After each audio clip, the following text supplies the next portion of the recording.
Did you know that Western music is the heartbeat of America's frontier? Howdy, I'm your host and curator of the National Cowboy and Western Heritage Museum, and welcome to our Spotlight Stories.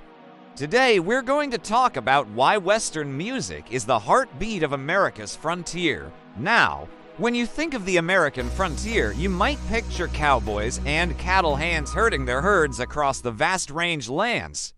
And what would you hear as that herd is thundering across the plains?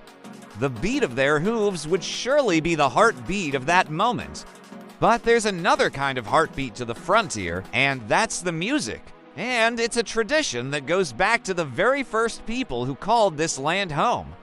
Early Native American tribes had their own unique musical traditions, and those traditions often incorporated the use of drums and other percussion instruments to mimic the sounds of nature.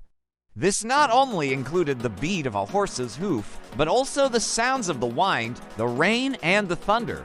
These rhythms became an important part of their culture and were often used in ceremonies and rituals. As settlers moved west, they brought with them the music of their homelands, which often included European folk songs and dance tunes.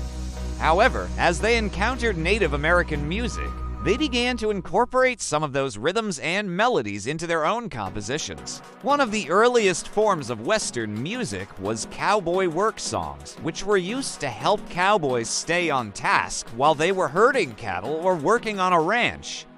These songs often had call and response vocals and were sung in a style that was influenced by both African American work songs and Native American chanting.